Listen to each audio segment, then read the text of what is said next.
기후도 정치도 우리 얘기니까 기후 유권자 입문파 팟캐스트. 안녕하세요 여러분. 기후변화와 정치의 교차점에서 미래를 이야기하는 팟캐스트의 대선 스페셜 에피소드에 오신 것을 환영합니다. 저는 진행자 서단영입니다. 이번에 우미래가 플래닛 뉴에이지와 함께 대선 후보별 기후 공약 분석 대시보드를 만들었는데요. 관련해서 오늘은 2025년 기후공약 맛집은 어디? 라는 주제로 이야기 나눠보겠습니다. 오늘은 특별히 화면과 함께 해주시면 더욱 유익한 시간 될 것 같습니다. 그럼 오늘의 게스트를 소개합니다. 플래닛의 박진수님, 그리고 위스콘신 대학교의 조민서 연구원님이십니다.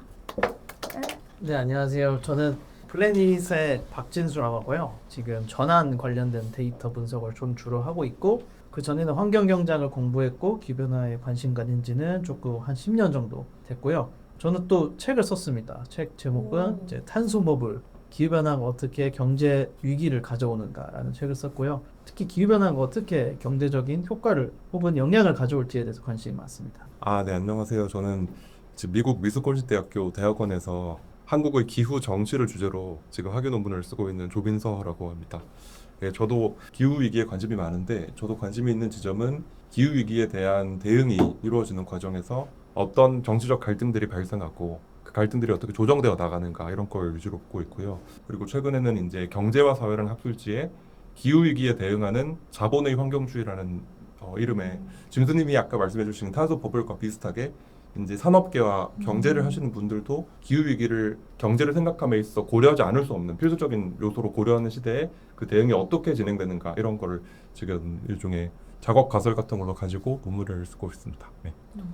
네, 그래서 이번에 우미래, 플래닛, 뉴에이즈가 같이 이제 각 후보별로 세 가지 파트로 비교를 해보는 대시보드를 만들었잖아요. 그래서 이거를 좀 천천히 설명을 해주시면 너무 좋을 것 같은데요. 저희가 에너지 믹스, 그리고 분야별 정책 비교, 그리고 예상 온도 경로, 이렇게 세 파트로 나누어서 대시보드를 만들게 되었는데, 이렇게 세 가지 데이터를 분석하신 이유가 있으실까요?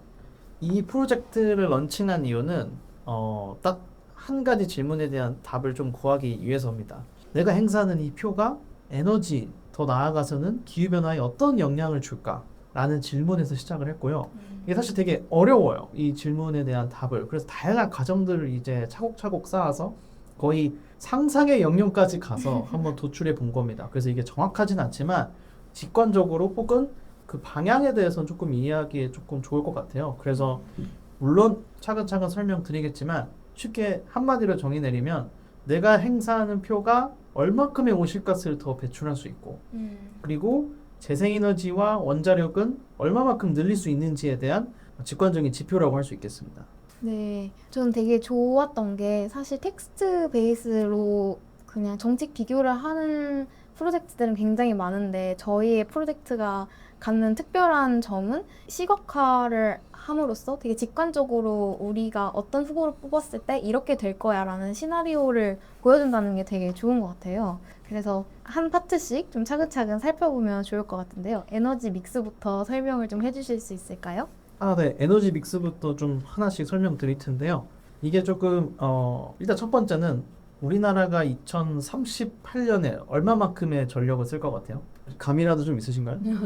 사실 저는 이제 기후 위기 관련해서 시민이 아니라 연구자로서 연구한 지는 한 3년 정도 되는데, 제가 연구하면서 가장 크게 느꼈던 어려움이기도 한데, 이 기후 에너지 관련한 부분들이 굉장히 많은 수치와 단위들이 이제 등장하다 보니까 그것들을 이제 이런 데이터 같은 시각화 같은 직관적인 툴이 없으면 그걸 이해하기 굉장히 어렵더라고요. 그래서 제가 금방 말씀하신 질문에도 지금 뭐 데이터 센터를 짓는다던가 AI 같은 게 늘어난다든가 이런 식으로 전력 수요가 우상향할 거라는 확신은 좀 있는데 이제 그게 어느 정도 되는지 좀 감을 잡기가 많이 힘들었던 것 같습니다. 일단은 전력 수요는 늘어납니다. 전력 수요는 늘어나는데 이 한국 정부에서는 그 2년 단위로 전력 수급 기본 계획이라는 거를 발표를 해요. 그래서 거기에 보면 2038년까지 얼마만큼의 우리나라가 전력량을 발전할 건지가 나와 있어요. 근데 거기에 따르면 대략 700테라와트 아워 정도 되고, 지금은 모르겠고 2018년 기준으로 저희가 530테라와트 정도 사용하고 발전을 하고 있습니다. 그래서 지금보다 대략 200 정도, 음. 200이 좀 안 되게 좀 더 많은 전력이 필요한 상황이다라는 게 있고요. 근데 어떤 후보도 이런 식으로 공약을 하지 않아요. 2038년에 저는 원자력을 200테라와트 아워 제공하겠습니다. 라는 공약을 한 후보는 한 명도 없습니다. 그냥 대략적으로 애매하게 2030년까지더라고 얘기 거의 안 해요. 그냥 뭐 재생에너지 50%, 65% 하겠습니다. 라고만 이런 식으로 표현을 하는데 그래서 제가 가졌던 질문은 이거예요. 만약에 이 정당들이 정권을 잡았어요. 그러면은 분명 다음 정기본, 그러니까 전력 수급 기본 계획에 약간 영향을 줄 텐데 그때는 2년이 늘어나요. 2040년에 발전량 믹스를 결정할 수 있어요. 이 정당이. 그러면 이 모든 과제들을 끝단으로 다 미루는 거예요. 2040년에 이 사람들이 말한 것들은 다 40년에 갈 것이다. 라고 가정을 하고 그냥 믹스를 짜본 거예요. 그래서 질문은 또 생겨요. 2038년에 수요가 있는데 2040년 어떻게 예측할까? 그냥 거의 유사하다라고 그냥 가정을 했습니다. 깔끔하게 그냥 700 그냥 반올림을 해서 700으로 했고 그렇다면 이 후보들이 이야기한 퍼센티지를 다 넣은 거예요. 그래서 한 명씩 제가 설명드리자면요. 이재명 후보 같은 경우는 강하게 얘기했던 게 석탄 발전소 폐지입니다. 네. 그러면은 에너지원은 석탄 발전소가 싹 없어져요. 그리고 LNG와 그 원자력에 대해서는 유지 혹은 완화 같은 입장을 표방합니다. 그 얘기는 정부에서 발표한 38년에 예상했던 원자력과 LNG 발전량을 그대로 가겠다라는 걸로 저는 해석을 했고요. 나머지는 전부 다 재생에너지가 채우는 걸로 가져갔습니다. 그러다 보니 재생에너지가 가장 큰 에너지원이 되고 대략 56% 정도 재생에너지 비중을 차지하게 됐고요. 이제 김문수 후보가 얘기했던 게 원자력 60%라고 해서 딱 깔끔하게 원자력 60%로 설정을 했고요. 특이하게 이게 이 정책에 넣을까 말까 고민을 많이 했던 부분이 한 가지 있는데 발언한 게 있어요. LNG 15% 하겠다. 근데 이게 헷갈리기 시작하는 거죠. 언제 15%인지. 뭐가 뭐냐. 네. 그렇죠. 그러네. 애매하다. 그래서 숙제를 다 40년을 미룬 겁니다. 아, 모르겠다. 40년에 15%겠지. 확실하지 않아요. 그러니까 이 데이터를 이 산출하는 과정 자체가 이미 그 후보들이 얼마나 좀 두리뭉술하게 말하고 있는지 맞아요. 전형한다 네, 생각도 좀 맞습니다. 드네요. 맞아요. 되게 책임지기 싫은 거죠. 네. 그래서 책임지기 싫어도 결국에는 40년은 결정을 해야 되거든요. 이번 정권. 그래서 40년으로 다 밀어준 거죠. 숙제하기 귀찮지? 뒤로 최대한 밀어줄게. 약간 과제, 약간 기한을 최대한 밀어준 거고요. 그리고 나서 재생에너지와 석탄 발전량은 약간 그 정부에서 발표한 그 수치를 유지한 걸로 나타냈습니다. 그 다음에 이제 이준석 개혁신당 후보인데 이 표는 사실상 지금 정부의 38년 에너지 믹스라고 보시면 됩니다. 그러니까 이준석 후보가 이제 조금 있다가 정상평가 때도 좀 보시겠지만 공약이 되게 애매모호해요. 숫자가 하나도 없어요. 원자력 뭐 60% 하겠다. 재생에너지 뭐 얼마큼 확대하겠다라는 표현이 없어서 사실은 이거는 정부의 계획과 유사하다 혹은 차이가 없다라고 보시면 좋을 것 같습니다. 근데 마지막으로 이제 민주노동당 권영국 후보 같은 경우는 확실하게 재생에너지를 얼마만큼 늘리겠다라는 얘기가 있고 원자력을 없애겠다고 얘기를 해요. 그러면 숫자가 나오죠. 재생에너지 65%. 물론 이것도 2035년입니다. 근데 40년에 대한 계획은 없지만 35년의 계획을 40년이라고 가정을 했어요. 그래서 약간은 이 후보가 생각한 것보다는 조금 더 보수적인 숫자일 수 있어요. 오히려. 그럼에도 재생에너지 발전량이 가장 많은 걸 확인할 수 있고요. 민주당보다 훨씬 많습니다. 대략 10% 이상 차이가 나는 숫자라고 볼 수 있고요. 그 다음에 많은 에너지원을 차지하는 게 기타인데 이 사실 기타 에너지원을 제가 좀 많이 합쳤어요. 뭐 수소나 암모니아 혹은 열병합 같은 다양한 수력을 포함해 가지고요. 그 에너지원들을 다 기타로 넣었고 권영국 의원이 그 후보가 LNG에 대해서 아주 명확한 메시지가 없었기 때문에 저는 이제 LNG는 정부 발전량을 그대로 가져갈 거다라고 생각을 해서 딱 세 가지 원으로 저희가 구성을 해봤습니다. 그래서 그 다음 탭에 보시면은 전력 에너지 믹스 기준 비교라는 표가 있어요. 네. 이 탭이 있는데 이 탭을 보시면은 한눈에 볼 수 있어요. 정부의 실적, 2018년 실적과 38년 실적, 그리고 이재명 민주당 후보의 공약을 보면은 한눈에 어떤 에너지원이 더 늘어나길 바라는지를 저희가 한눈에 확인할 수 있습니다. 그래서 그래서 김문수 후보를 누르면은 이 후보는 재생에너지보다는 원자력이 좀 더 비중이 넓은 세상을 꿈꾸고 있구나라는 걸 확인할 수 있고요. 이준석 후보는 차이가 없네, 공약이 없다라는 걸 확인할 수 있고, 이제 민주노동당 같은 경우는 굉장히 재생에너지 중심이구나라는 걸 저희가 확인할 수 있었습니다. 네.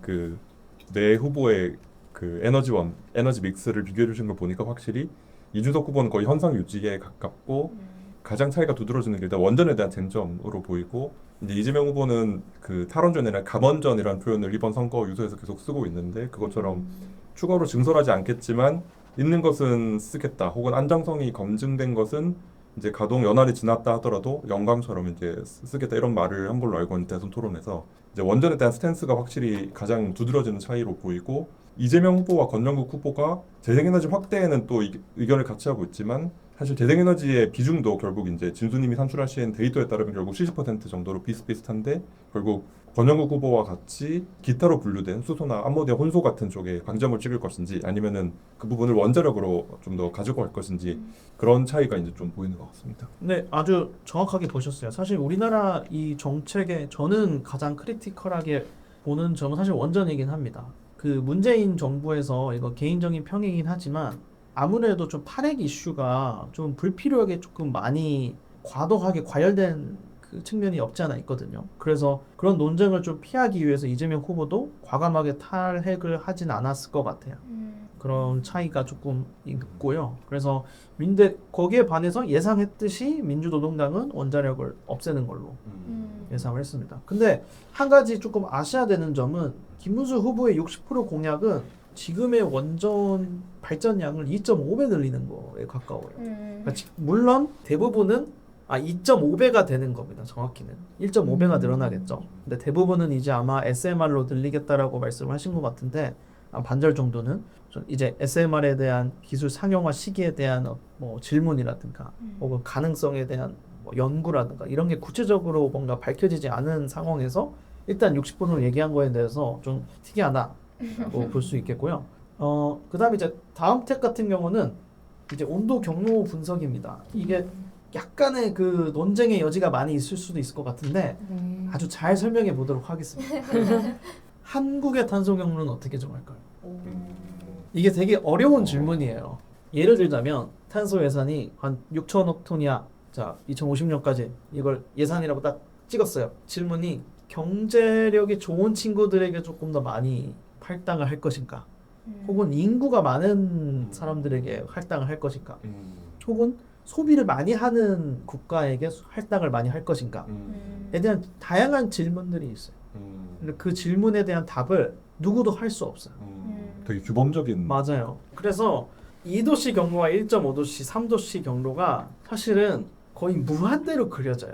이 그림이 인구를 설정할 것인가, 경제를 설정할 것인가, 혹은 뭐 1인당 GDP로 볼 것인가, 뭐 등등 누적으로 볼 것인가, 현재 배출량을 기준으로 책임을 나눌 것인가에 대해서 굉장히 다양한 기준들이 있기 때문에 무한대로 그려지는데, 이 고민을 좀 했습니다. 이 설정 자체만으로도 논쟁의 여지가 있다. 그래서 그냥 직관적으로 해야겠다. 이게 제가 아직도 기억을 하는 게 놀랍게도 2019년 UN 클라이밋 정상회담을 참석했었습니다. 제가 했었는데 그 당시에 넷제로라는 단어가 처음 나왔어요. 처음 나왔는데 나온 이유가 심플해요. 제 개인적인 상견입니다. 계속 상견이라고 이제 덧붙이는 게 논쟁의 여지가 계속 있어서 정할 수 없어요. 어떤 게 1.5도씨와 2도씨를 지키는 온실가스 경로인지, 서로 나는 넷제로가 아니다, 나는 뭐 80% 줄이는 거다, 나는 50%만 줄여도 된다, 그런 논쟁이 많으니까 어떤 하나의 프레임을 만든 거예요. 다 넷제로 하자 그냥 라고 해서 넷제로가 그때 팍 선언이 막 여기저기서 이루어지면서 넷제로가 하나의 어떤 그 정당성을 가지는 어떤 파워풀한 단어가 되면서 모두가 넷제로가 돼버린 거죠. 그런 맥락에서 오케이, 넷제로는 이해를 했어. 그럼 2도씨와 1.5도씨는 넷제로가 돼야 됩니다. 근데 그 사이는 어떻게 할 것인가에 대해서 IPCC AR6에서 가이드라인을 제공해 줍니다. 1.5도씨는 2018년 대비 30% 혹은 50% 이렇게 줄이는 거야. 2도씨는 35% 줄이는 거고 2040년에는 이만큼 줄이는 거야 라고 어느 정도의 가이드라인을 퍼센티지로 줘요. 네. 이게 사실 굉장히 유용했던 게 아까 처음에 말씀드린 인구냐 경제냐 누적이냐 그런 논쟁들을 조금 없애준 역할을 했다고 저는 보거든요. 근데 이것도 다소 논쟁의 여진이 있어요. 근데 이 온도 경로의 의미는 전 지구적으로 이 퍼센티지로 내려갈 거야 가야만 해 라는 경로라고 보시면 좋을 것 같습니다.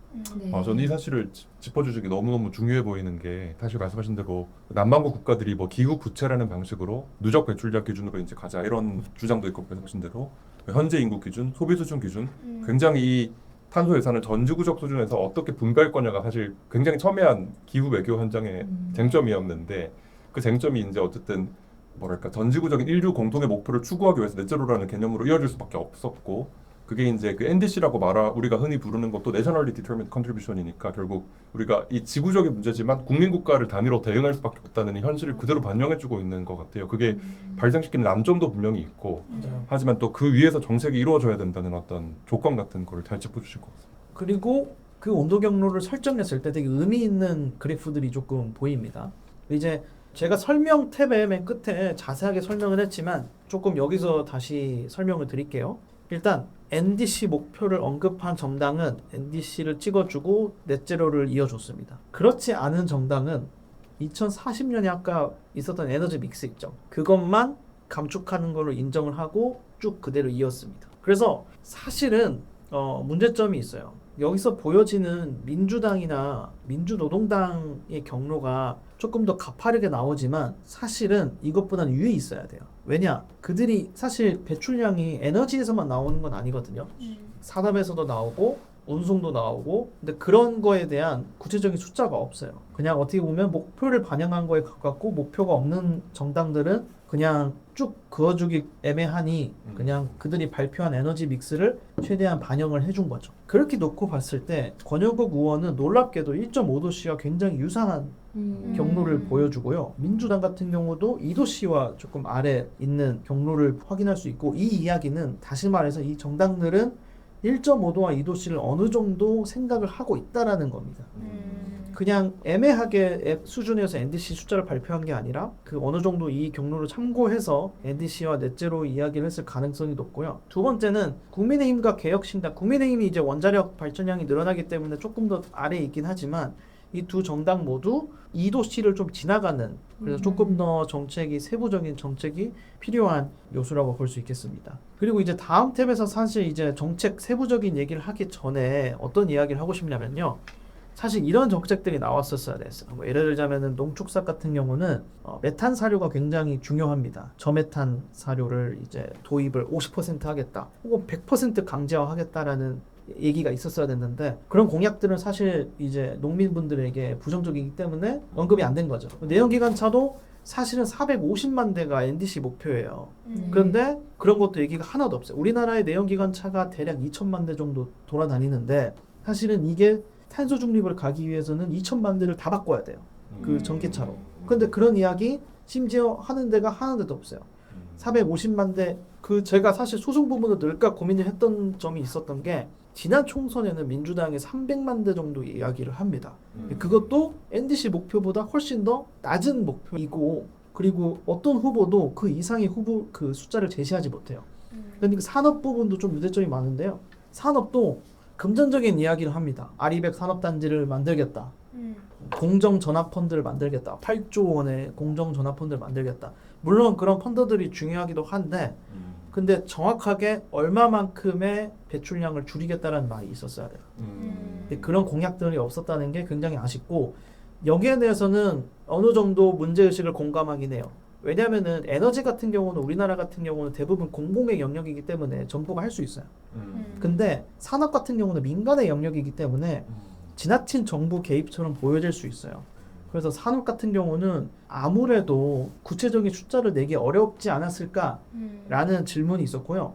그러나 방법이 아예 없는 건 아니에요. 우리나라는 배출권 거래제라는 걸 통해서 대부분의 온실가스를 통제하고 있기 때문에 과감한 온실가스 배출권에 대한 규제, 예를 들자면 EU 같은 경우는 EU ETS가 있는데 EU ETS는 어떤 목표를 따라갈 것 같아요?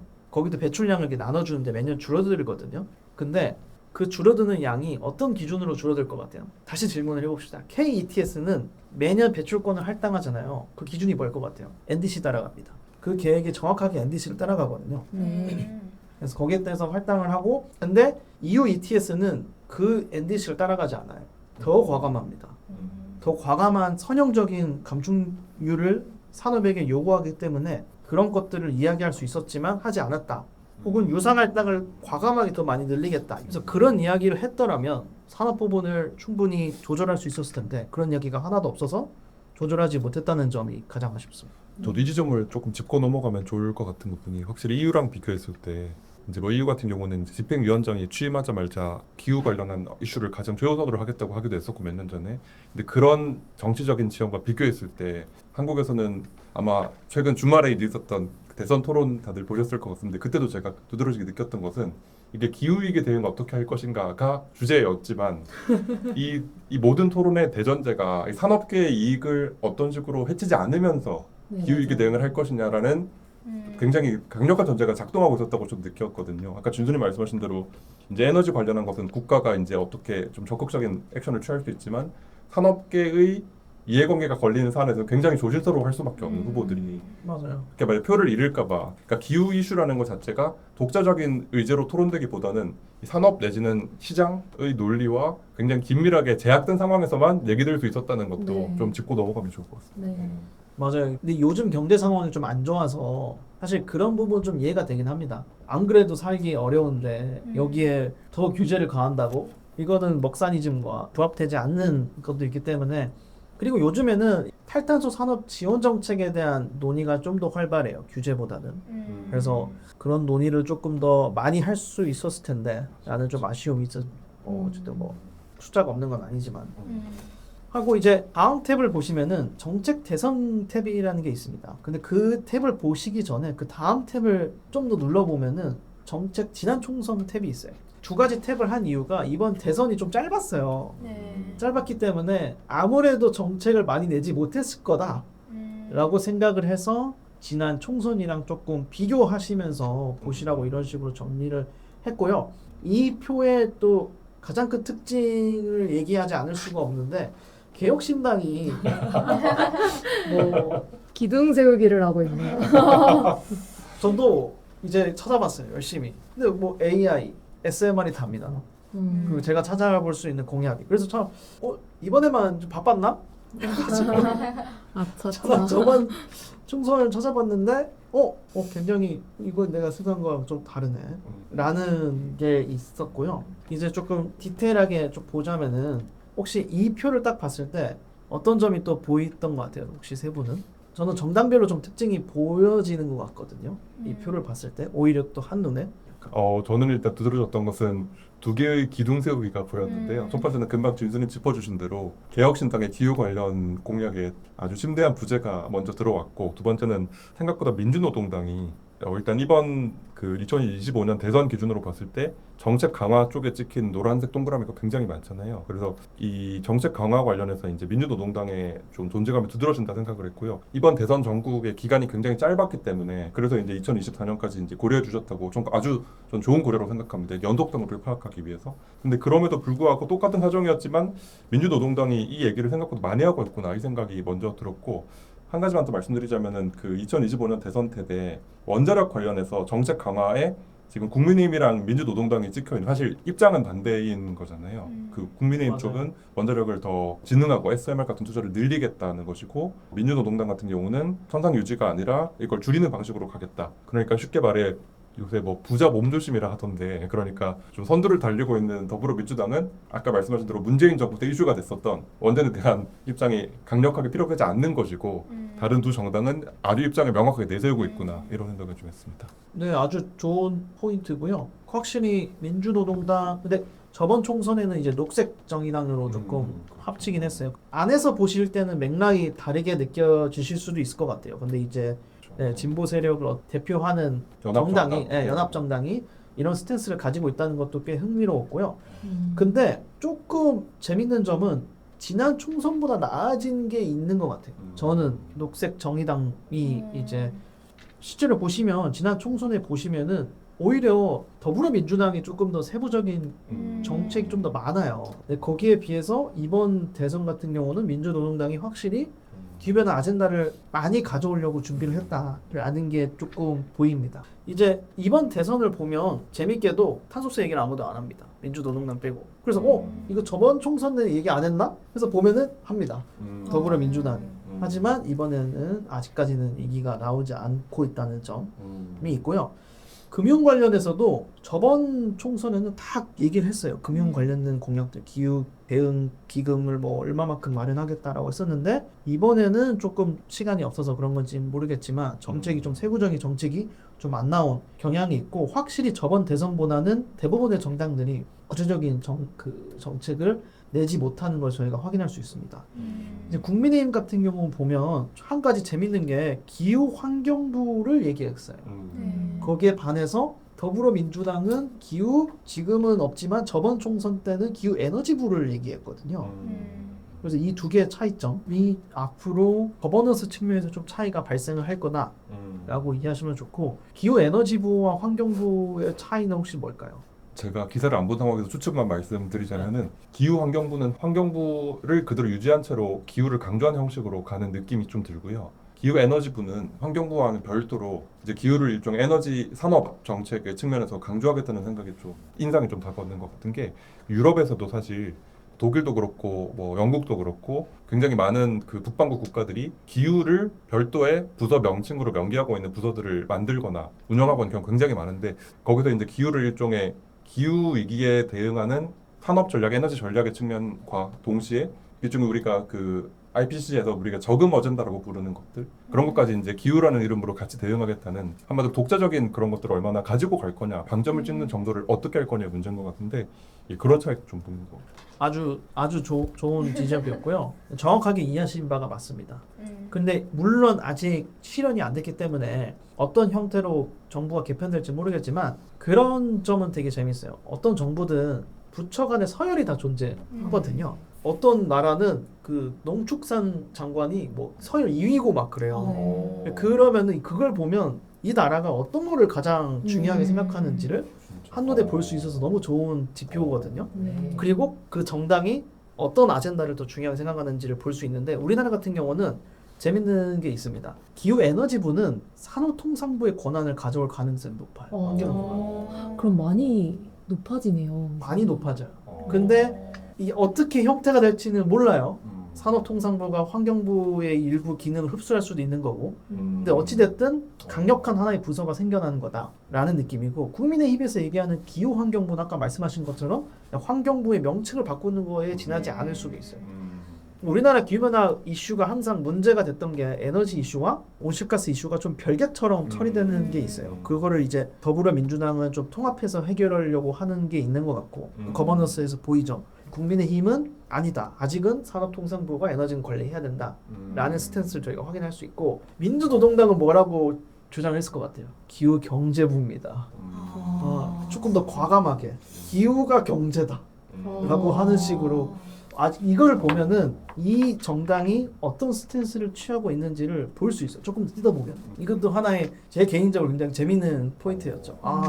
이것도 나뉘네. 기후경제부면 서열이 한 2, 3이 되는 거 아니야? 혼자. 더 시점도 좀 코멘트를 하고 넘어가면 좋을 것 같은 부분이 확실히 그 아까 진수님 잘 요약해 주신 대로 이 슬로건은 한마디로 기후가 곧 경제다라는 걸로 요약될 수 있을 텐데 최근에 사실 ESG 관련 커뮤니티에서도 여러 가지 논의되는 것들 중에 하나가 이제 전 세계적으로 봤을 때 기후위기 대응을 혹은 녹색 전환을 주도하던 그 바이든의 미국과 이유가 있었는데 이제 미국의 정권 교체가 되면서 쉽게 말해 ESG에 공감하지 않는 사람들을 설득할 때 기존에는 이게 EU와 미국이 하는 자명한 글로벌 트렌드야 라고 할 수 있었던 논리가 이제 조금 무너질 수밖에 없는 상황이 됐잖아요. 그러니까 이제까지는 기후를 하면 경제가 돼. ESG를 하면 경제적으로도 도움이 돼였는데 한마디로 이제 기후와 경제의 아름다운 동행 내지는 행복한 동행이 가능했던 시대가 끝나가고 있는 것 같은 상황에서 다시 이제 기후가 곧 경제다. 경제를 위해서라도 기후를 해야 돼. 그리고 기후를 우리가 정말 중요한 가치로 고려하지 않을 수 없어라는 메시지를 던지는 것은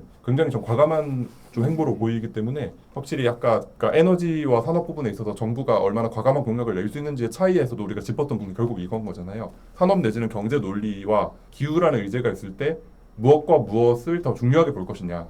기후가 경제에 종속되는 것이 지금 우리가 관찰되고 있는 상황이라면 이걸 어떻게 바라볼 것이냐 이런 쟁점이 있는 것 같은데 여기서도 확실히 기후 환경부라고 할 거냐 기후 경제부라고 할 건가는 기후와 경제의 모종 종속 관계랄까 우선순위를 다투는 데 있어서 아주 명직한 차이를 보여주는 것 같습니다. 맞아요. 그래서 이런 디테일들을 보다 보면 정당 간의 스탠스가 확연하게 보입니다. 그래서 이런 지점도 그러니까 이해하고 보라 보면 되게 재밌습니다. 똑같이 이제 좀 짚어볼 점은 흡수원에 대한 얘기는 아무도 없었고요. 그리고 이제 법제화에서 이제 탄소중립 기본법을 얘기를 한 건데 이거는 사실 당연해요. 왜냐면은 문재인 정권에서 이 법을 그럼 개정을 했기 때문에 사실은 우리나라는 이제 녹색성장 기본법을 이명박 정권에서 이제 만들고 이걸 조금 더 컴바인해서 이게 좀 굉장히 다 정치적인 표현이네요. 어렵네요. 컴바인했다라고 생각하지 않고요. 그냥 새로운 법을 쉽게 말해서 탄소중립 기본법. 정확한 명칭은 탄소중립 녹색성장 기본법입니다. 네, 그래서 이 법이 어쨌든 그 흐름이 있다, 맥락이 있다라는 것 정도만 이해하시면 좋을 것 같고 뭐 한 가지 아쉬웠던 점은 수소에 대한 언급이 이번 정책에서는 좀 많이 없었어요. 많이 없었고 이제 아무래도 이번 민주당의 그 프레임이 가장 중요한 아젠다가 먹사니즘이기 때문에 민주당에서 경제, 산업과 에너지 인프라를 아주 구체적으로 얘기를 하고 있다는 것도 조금 인상 깊었고요. 이 두 개만 가장 구체적입니다. 나머지는 이제 물론 뭐 구체적이다라는 표현이 조금 뭐 어떻게 받아들일지 모르겠는데 제가 봤을 때 좀 진보가 있다라고 판단을 했고요. 국민의힘 같은 경우는 에너지 고속도로 뭐 이런 것도 조금 얘기를 한다는 점도 꽤 재미있었습니다. 이제 민주노동당의 이번 총선의 특징은 굉장히 하나도 빠짐없이 거의 뭐 거버넌스나 연구 지원 이런 것도 좀 없긴 하지만 하나도 빠짐없이 뭐 우리가 놓치고 있었던 플라스틱 이슈라든가 그런 것도 다 준비해서 공약을 내세웠다라는 점이 저는 굉장히 인상 깊었어요. 그리고 이제 아까 제가 수송 부분 잠깐 얘기를 했는데 이런 공약들이 있어요. 내연기관차 판매 금지가 있는데 이게 저는 어떻게 해석해야 되는지 조금 어려운 것 같아요. 판매 금지면 내연기관차를 좋아하는 분들은 내연기관차를 계속 중고로 사긴 할 건가 한번 뭐 중고. 계속 타긴 할 텐데 그러니까 아예 운행 금지가 돼야 되는데 그런 공약은 사실 너무 과감하죠. 근데 그런 정책들은 사실 지자체에 나와야 됩니다. 런던이라든가 그런 대도시 같은 경우는 그런 공적교통 같은 어젠다. 네 맞아요. 그런 식으로 나오면 확연하게 내연기관차가 줄어들거든요. 그런 정책들이 좀 나왔었어야 됐는데 좀 판매까지만 나온 게 좀 아쉽다. 그 말씀을 좀 듣고 다시 이 표를 보니까 어떤 게 좀 다시 눈에 들어오냐면은 각 정당별로 봤을 때 개혁신당 같은 경우는 일관되게 공약 없음이잖아요. 근데 다른 정당들은 사실 다른 곳은 거의 다 한 줄 세우기인데 톡 튀는 점을 찍은 곳들이 눈에 들어오는데 국민의힘은 원자력만 이제 정책 강화가 찍혀 있고 더불어민주당은 이제 산업과 에너지 인프라 진순이 말씀해 주신 대로 거기만 찍혀 있는데 이 차이를 어떻게 좀 해석할지 지금 생각을 해보니까 확실히 아까 먹사니즘 얘기도 하셨지만 진수님께서 정부가 이제 무언가를 진흥하고 투자하고 늘리겠다는 얘기는 굉장히 많이 하는 것 같은데 사실 우리가 재생에너지 늘리는 것만큼이나 중요한 것은 그 늘어난 재생에너지 전력을 통해 화석연료 전력을 퇴출하는 거잖아요. 줄이고 금지하고 막는 것도 되게 급박한 과제인데 그게 이제 또 탄소세랑 더 직결되는 쟁점이겠죠. 맞아요. 그러니까 뭔가 늘리고 투자하고 증가시키겠다는 이 장밋빛 공약들은 굉장히 많이 나오는데 이제 그걸 통해서 줄어들어야 하는 것들에 대한 얘기는 상대적으로 좀 부재하는 것이 또 눈에 좀 들어오는 것 같아요. 맞아요. 이 표를 보면 각 정당이 어떤 방향성을 추구하는지 어떤 전략을 추구하고 있는지 한눈에 볼 수 있고 지난 대선이랑 비교해 보면 조금 더 재밌게 볼 수 있어요. 지난 대선 같은 경우는 뭐 탄소세를 얘기했던 민주당이 이번에는 전혀 얘기를 하지 않고 있다라든가 확실히 먹사니즘을 얘기하다 보면 탄소세보다는 다른 지원 정책을 얘기하는 게 조금 이번 달라진 점이라고 볼 수 있겠습니다. 저는 이 정도로 일단 전체적으로 좀 설명을 하면 좋을 것 같고요. 그리고 한 가지 좀 제가 재밌는 분석을 좀 해봤어요. 이런 상상을 해본 겁니다. 이제 내 표가 얼마만큼의 온실가스를 배출하는가 혹은 줄이는가 그냥 질문을 할 수 있을까? 이거는 완전 소설의 영역이긴 한데 이제 상상을 해보는 거죠. 우리나라 저번 대선 때 유권자 수가 4,400만이었다고 해요. 그러면 어떤 대통령이든 2,200만 표 정도 받으면 당선이 됩니다. 그 매직 넘버인 거죠. 그렇죠. 예. 그 2,200만의 유효표가 행사가 된다고 가정을 하고 이제 각 정당별로 온실가스 누적 배출량이 다 다르거든요. 아까 온도 경로를 그냥 연도별로 한번 나눠본 거예요. 그랬을 때 과연 각 정당별로 어느 정도 차이가 있는지를 2030년까지만 딱 놓고 봤을 때는 1인당 개혁신당이랑 민주노동당이 약 16톤 정도 차이가 나고요. 쉽게 말해서 내가 개혁신당 대신에 민주노동당을 선택했을 때 온실가스가 16톤 정도 줄어듭니다. 1인당. 근데 이거를 기간이 늘어나면 달라져요. 2040년까지 확장할 경우에는 47톤까지, 2050년까지 했을 때는 약 77톤까지 늘어납니다. 이 정당이 방향성이 끝까지 간다라고 했을 때 1인당 77톤까지 차이가 누적으로 차이가 나는데 이게 좀 감이 안 오실 것 같아서 이렇게 말씀드릴게요. 이게 2050년까지 누적이에요. 우리나라가 1년에 1인당 온실가스 배출량이 대략 얼마일 것 같아요? 대략 7억 톤 정도. 그러면 우리나라 인구가 5천만. 그럼 14톤 정도 네네. 나오죠. 그러면은 아까 제가 누적으로 말씀드렸던 77톤은 사실 어마어마한 차이인 거예요. 5.5년치네요. 맞아요. 그래서 그런 방향성의 차이가 나고 그리고 이제 기후변화 피해에 대해서 계산을 하는 발표한 연구 자료들이 있어요. 우리는 그걸 보통 사회적 탄소 비용이라고 부르는데 이거는 이제 조금 쉽게 설명드리자면 이 온실가스는 재밌는 게 공중에 뿅 하고 이렇게 딱 배출이 되면 200년 동안 그렇죠. 되게 이렇게 순환한 구조를 가지고 있어요. 그 피해는 거의 최소 100년 단위로 이렇게 측정을 해야 돼요. 그래서 그걸 딱 측정을 해봤을 때 과연 지금의 온실가스는 어느 정도의 사회적 피해를 가져오는가에 대한 연구가 있습니다. 그래서 미국 정부에서 발표한 거는 51달러에서 55달러, 리소스 포 퓨처라든가 그런 다른 연구기관에서 낸 거는 135달러 정도까지 내요. 그러니까 다시 쉽게 말해서 만약에 매년 연단위 차이로 이 개혁신당과 민주노동당의 차이를 계속 2050년까지 누적을 했을 경우에는 1인당 약 거의 2천만 원까지 1,900만 원까지 피해를 주게 되는 거라고 할 수 있고 오늘의 요약입니다. 네. 내 정당의 투표가 자칫 잘못해서 미래 세대에게 2천만 원 정도의 피해를 가져올 수 있다. 라는 게 아주 저만의 상상이라고 할 수 있겠습니다. 1인당 1인당 2천만 원. 아주 욕을 많이 먹을 것 같긴 하지만 제가 뭐 개혁신당을 싫어하고 그러지 않습니다. 근데 저 진수님이 말씀해주신 이 말이 굉장히 와닿는 게 사실 양현이 말씀하신 대로 여기에 아주 여러 가지 가정들이 들어가 있고 그 이 가정들 하나하나가 이제 성립되려면 그 여러 가지 조건들이 또 충족돼야겠지만 그걸 감안하고서라도 사실 뭐 우리야 기후나 에너지력에 관심이 많고 이쪽 관련된 논의를 팔로우업을 하는 입장이지만 사실 대선 토론에서 드러났던 것처럼 기후는 유권자 일반에게서 볼 때는 사실 여러 이슈 중에 하나인데 이런 식으로 좀 과감한 환원과 여러 가정들을 통해서 당신이 기후 관련해서 지금 행사하는 표의 의미가 이렇다고 말해주는 건 아주 큰 의미가 있는 것 같습니다. 극단적으로 얘기를 했을 때 내 표가 이 정도의 어떤 사회적 피해를 가져올 수 있다라는 것만 인지해도 굉장히 재밌는 색다른 해석이 될 수 있을 것 같습니다. 이 표가. 너무 좋은 설명 해주셔서 좀 평소에 기후 관심 없으셨던 분들도 많이 배우셨을 것 같아요. 이렇게 저희 대시보드 다 살펴봤는데 혹시 그럼 민서님은 이번 후보들의 기후 공약 전반적으로 좀 어떻게 평가하시는지 좀 궁금합니다. 예, 사실 진수님이 대시보드 분석을 통해 여러 가지 커버해 주셨기 네. 때문에 저는 거기서 조금 얘기가 안 된 것들 위주로만 좀 말씀을 드려보고 싶습니다. 저는 이제 이 공약집만큼이나 중요한 것이 대선 토론회라고 생각하는데 사실 한 30분 남짓 됐던 것 같아요. 기후 위주로 그 내 후보가 이제 주도권 토론 같은 걸 했던 기간이. 근데 그때 두드렸던 쟁점을 이 진수님이 대시보드 분석과 거의 일치하는데 첫 번째가 일단 원자력이라는 쟁점이었고 오늘 조금 얘기가 안 된 쟁점으로 얘기를 해보자면은 그게 이제 권영국 후보가 얘기했던 그 재생에너지를 어떻게 늘릴 것이냐. 그러니까 재생에너지 늘려야 된다는 것은 찬성을 하지만 늘리는 방식과 관련해서 그렇죠.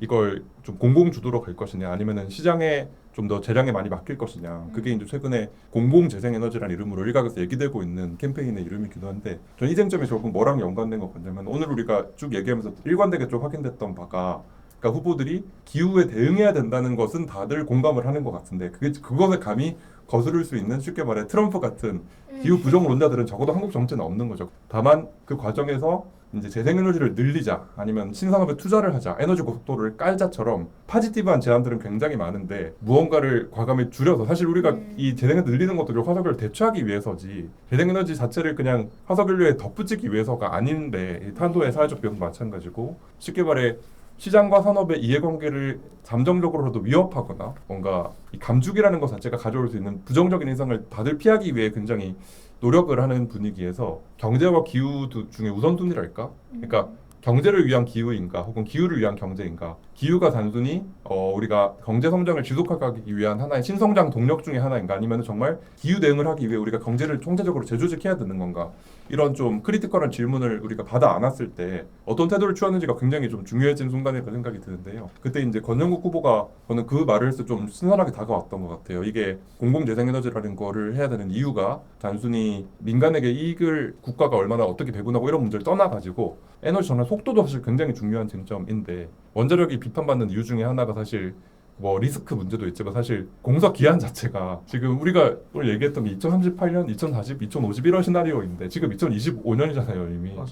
그러니까 그 스피드를 우리가 좀 더 정신을 차리고 가려면 어떻게 해야 될까 이런 쟁점들도 좀 대선 TV 토론에서 꼭 권영국 후보가 말한 공공재생에너지가 아니더라도 좀 더 이 시급성이라는 문제가 좀 더 부각이 되었으면 좋았을 것 같다라는 생각이 좀 들었습니다. 너무 좋은 피드백이네요. 네.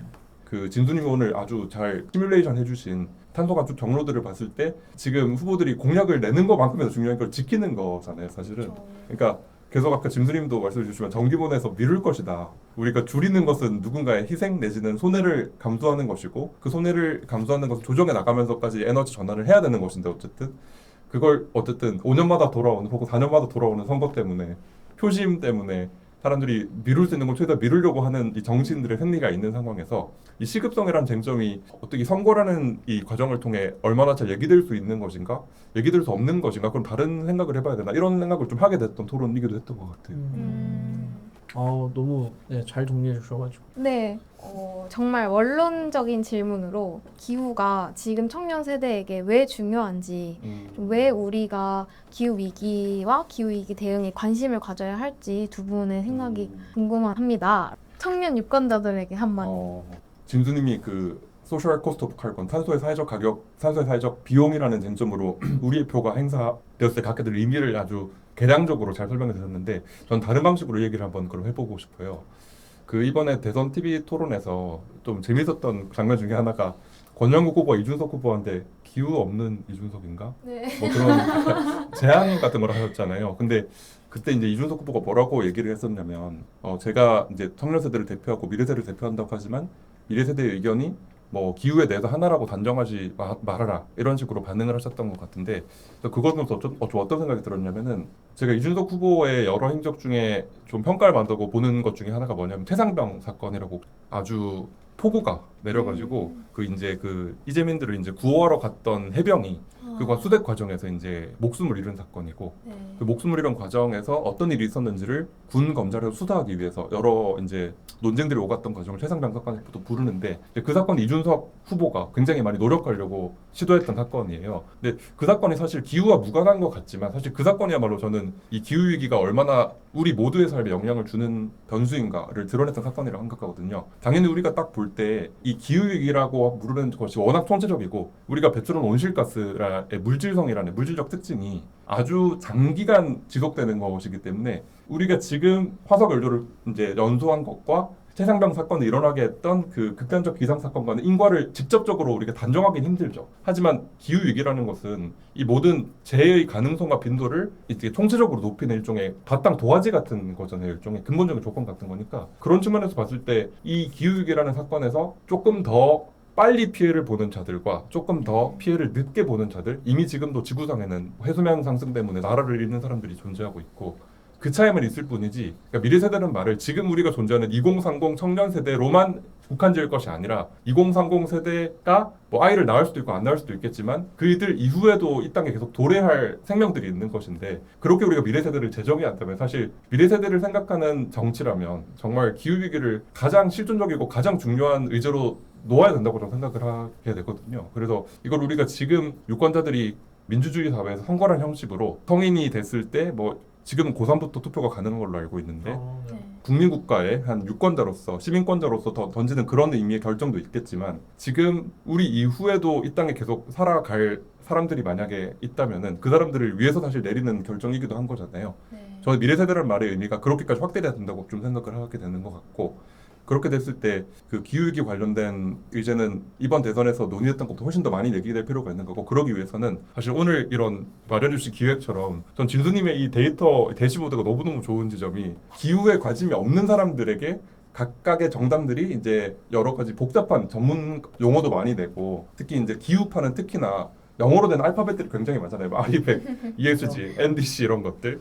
근데 이제 바람직한 민주주의 사회라면 정당들이 내거는 이 공약들의 의미를 유권자들이 하나하나 다 이해를 하고 그걸 통해서 공개적으로 토론하고 그걸 지키지 않았을 때 책임을 물을 수 있는 게 정말 민주주의 사회의 바람직한 선거일 텐데 그런 거를 가능하게 하는 수단 중에 하나가 이런 어떤 과감한 여러 가지 가정들을 통해서라고 할지라도 공약 각각의 의미들을 직관적으로 와닿을 수 있게 정리해줬다는 점인 것 같아요. 그래서 저는 이 기획이 정말 의미가 있다 이런 생각을 좀 하게 되는 것 같습니다.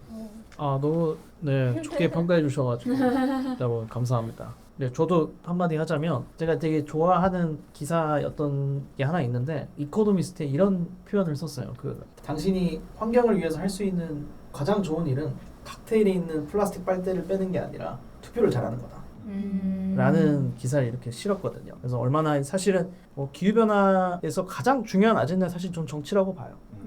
그 정치적인 결정들이 에너지 믹스를 결정하고 에너지 믹스가 산업과 우리나라 전반적인 기후 아젠다를 다 가져가기 때문에 그런 관점에서 각 후보들이 아직은 부족하지만 우리가 기후에 관심이 있다라고 이야기를 하면 너무 좋을 것 같고요. 기후변화라는 게 이게 물론 지금 경제 상황이 어려운 상황에서 뭔가 안 좋은 얘기를 하긴 어렵지만 매일 맞는 거라고 생각해요. 경제 성장에 대한 그 이해가 어떻게 이해하면 좋냐면요. 녹색 성장 을 얘기를 많이 하는데 재생에너지가 사실 굉장히 인위적인 행동이에요. 비싸고 많은 사람들이 오해하는 게 산도 파괴하는 재생에너지 왜 해야 되냐. 그게 사실 재생에너지에 대한 이해를 잘못한 거예요. 재생에너지는 환경을 위한 것도 아니고요. 기후변화를 딱 위한 포커싱된 에너지원이에요. 그러니까 인위적이고 비싸고 물론 비싸다는 표현은 하지 않겠습니다. 저렴해질 수 있어요. 앞으로 저렴해질 겁니다. 맞죠. 근데 제가 하고 싶은 말은 이거는 우리가 노력을 해야 되는 코스트고 그 코스트를 빨리 감내할수록 앞서는 구조이기 때문에 그런 맥락에서 경제 성장을 얘기한 거예요. 그러니까 뭔가 우리가 먼저 매를 맞지 않으면 어차피 맞을 매인데 빨리 맞을수록 앞설 수 있다. 재생에너지와 탈탄소의 경쟁, 앞으로 경제 체제가 다 그쪽으로 전환될 텐데 먼저 맞고 나아갈 수 있는데 우리가 지금 거기에서 OECD 국가들 중에서는 가장 뒤쳐져 있고 G20에서도 가장 뒤쳐져 있습니다. 그런 맥락에서 봤을 때 우리는 인위적인 노력, 코스트를 빨리 해야 되고 많은 사람들이 오해하는 게 재생에너지 어렵다, 기후변화 대응하는 거 어렵다고 하지만 우리나라의 메이저한 모든 산업, 철강, 석유화학, 시멘트, 자동차, 반도체 어떤 산업도 완벽한 환경에서 시작한 산업이 하나도 없어요. 모두가 힘들고 이거는 말도 안 된다. 코스트 측면에서 말도 안 된다라고 얘기했지만 결국에 그걸 다 이뤄낸 게 한국인이라고 저는 생각을 하거든요. 그래서 그런 타이밍에 다시 한번 왔다. 완벽한 상황과 환경은 애초에 한국인에게 어울리지 않은 겁니다. 매들을 먼저 맞아야 된다면 그 누구보다 빨리 맞았던 게 한국인들이에요. 그래서 그 기세를 여기까지 왔기 때문에 그 기세를 다시 한번 발휘할 때가 오지 않았나라고 생각합니다. 지금 저희가 져야 할 책임이죠. 네. 두 분 다 너무 멋진 말씀 해주셔서 너무너무 감사드리고요. 청취자 여러분들께 목요일, 금요일에 진행되는 사전투표 또는 6월 3일 대선 당일 꼭 우리들의 미래를 위한 소중한 한 표 행사하고 오시길 바라겠습니다. 팟캐스트 대선 스페셜 에피소드는 여기서 마무리하겠습니다. 다음 에피소드에서 또 만나요. 또 만나요. 또 만나요. 아.